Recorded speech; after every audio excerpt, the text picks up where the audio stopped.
Smeb actually getting a little bit deep because of the deep vision they have. Why is Karsa going aggressive? This seems ill-advised. Not sure. Level 6 to 5. Karsa's not going to live through this. Yes, he does, but he needs the wild growth. This is the way both teams are used to playing. They're very comfortable in this playstyle. Low lane swap, potentially fight over dragons. Stake though. That's the last bit of his mana. He does not have any more whimsy to get out. Karsa coming in. Smeb may still keep going. He's going to go down for a kill. Whoa, he gets kicked towards Stake. He's got no cooldowns. He does not have any cooldowns. You are correct. Held my breath for a second, but they're good to go. Trust fall of League of Legends. Even tower trades, yet they get the first dragon. They're not going to have time to go over and get that blue before this dragon happens. Well, it may. It's going to be a minute fight, though. Slicing Maelstrom goes down, obliterates the HP bars of Flash Wolves. Stake looks like he could be going down, and he is rended out of that fight. Looks like Koo stuck around a little bit after that fight, so Flash Wolves has the start on the dragon. They're going to get it. Burn that down nice and fast. If there's any danger towards Jinx, he needs to take a lantern out immediately.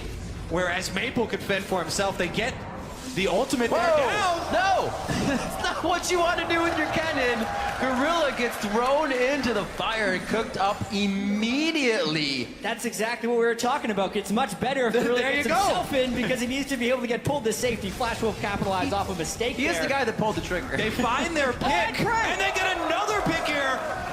Oh, great flash. Smeb misses the Q as he comes in.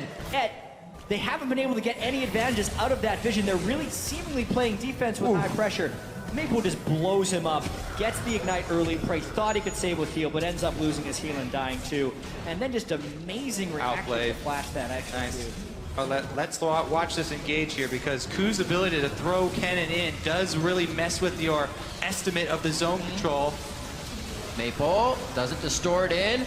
Gorilla gets moved in rather to the side. It looks like he's going to be safely placed. And I think they just walk out of the bottom of this one. There's the Emperor's Divide. Whoa! Kuro actually went in with that one. Gets taken out immediately by NL. And they're going to keep chasing on this one. Possibly a zap over the wall. They have Hojin. Hojin goes down as he's two separated from the team. Dodges one. That's going to be Maple's pickup with Ethereal Chain. And they are on the board. Insect maneuvers for initiation as well. SwordArt goes really deep for vision, SwordArt!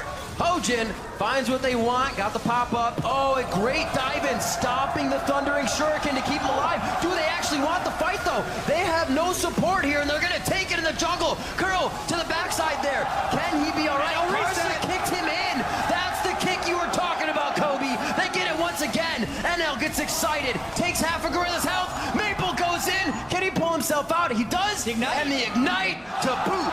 A clean ace from Flash Wolves. Well, Maple killed Prey before the fight began. Flash Wolves take full control of this game.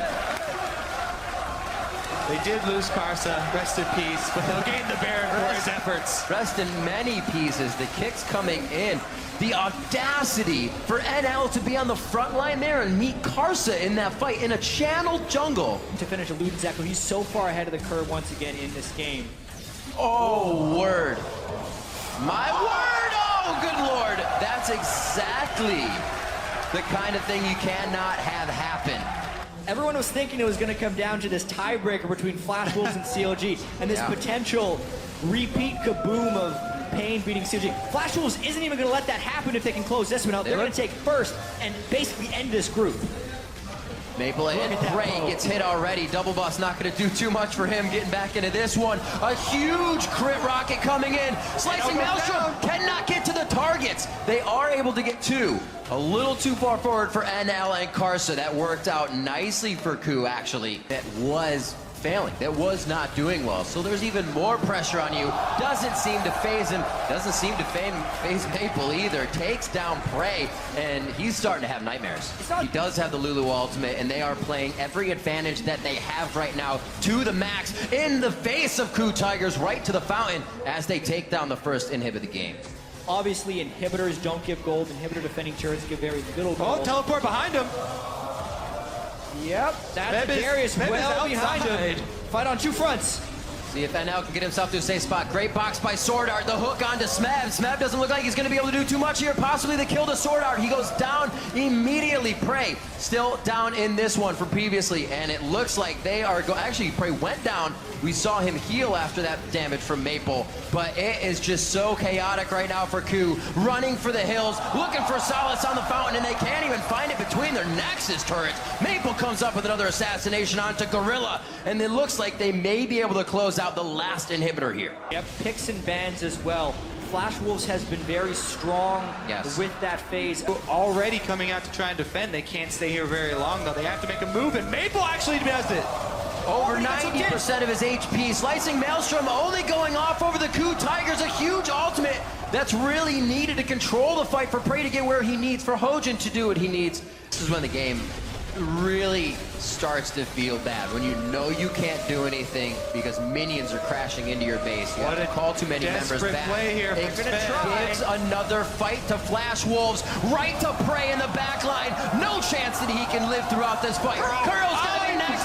They are able to take down NL, but the damage is still there. Maple gets hit by the Noxian Guillotine. Actually pulled in. Can he put out more damage? Stake versus Hojin, and it's still Gorilla in the base trying to stop the super minions. Hojin looks to get out of this one, but Ashe Wolves coming out so strong. Smeb could... Whoa! Did he flash? Oh, no, he flashed. Collateral damage there. Gorilla goes down in the explosion. That's a third or fourth time Maple's poked someone low and NL's been able to finish him off with a Super Mega Death Rocket. Unfortunate. Went with the build. 19-9 right now. Flash Wolves know the power they have in the game right now. They're going to flex those muscles and get themselves into the base. Right around the horn to each inhibitor to allow the minions to keep pouring in. Flash Wolves have eyes on the Nexus. And well, Smeb Smeb! Go for NL and misses it! The lantern out, the dark passage is huge. Gorilla goes down immediately. He doesn't even really get Slicing Maelstrom off. Right back into Prey, kick him in the mouth, take him down one more time. The sigil coming out, a double kill in now for Maple on his LeBlanc. 2 games in a row. NL coming up with more big kills. Smeb going for the victory, the valiant fight before he goes down. Kuro should get critted out here. Few more hits. He cannot shift himself to safety. And Flash Wolves onto Nexus are going to take down the KOO Tigers.